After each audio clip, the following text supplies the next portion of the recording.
Hi Nourished friends, Sally here with Nourished Roots Nutrition to bring you another food fact for this Friday.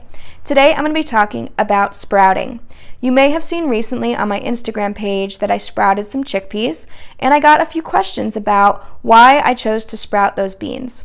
Well, you can not only sprout beans, but you can sprout grains and seeds and nuts and lentils, and the reason that you would want to sprout those is because if you think from the perspective of the seed, ideally the human or an animal eats it, it goes through the digestive tract untouched, comes out the other end undigested, and gets planted and grows wherever that human or that animal has roamed to. So in order to do that, it needs to produce what's called anti-nutrients. One example of an anti-nutrient is called lectin, which you may have heard because it's been made a little bit popular by famous people going on lectin-free diets. And lectin can damage the intestinal lining a little bit and cause hyperpermeability or leaky gut, which causes some inflammation. But another anti-nutrient is called phytic acid, which binds to the minerals in the food so we can't utilize those minerals, and also prevents our own digestive enzyme from breaking down that nut or that seed or that grain. And so when we sprout, we're actually increasing something called phytase, which is an enzyme that helps inhibit phytic acid. So we're now allowed to absorb the nutrients and digest that seed or nut or grain.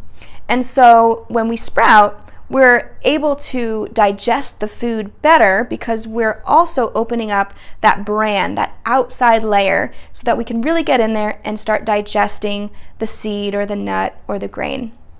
And what else happens when we sprout is that it's using up some carbohydrates, some energy, and forming more protein. So when we sprout, we're decreasing the carbs, increasing the protein, increasing the enzymes, the vitamins, and the minerals in that food, and so it becomes a more nutritious food for us to eat.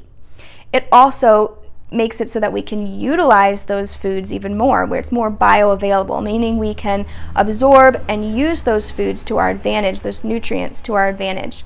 So you might be a little concerned and say, well, what about this lectins and phytic acid? Should I be eating these foods at all? And I would say, absolutely. You want to still eat these foods because let's remember there's a lot of good nutritional value to them, a lot of vitamins and minerals and healthy carbs, fats, and proteins that we get from these foods. So an alternative is to sprout them and help with your digestion. Personally, if I eat beans that aren't sprouted, my stomach gets a little grumbly. I don't digest it so well. So I enjoy sprouting. It makes it a lot easier for me to digest. And then I know I'm getting more nutritional value at the same time. I hope you learned something new about sprouting. I hope you're a little bit intrigued because next week I also want to show you exactly how I sprout. So take care, have a great week, and I hope to see you next week for a little instruction on sprouting. Bye.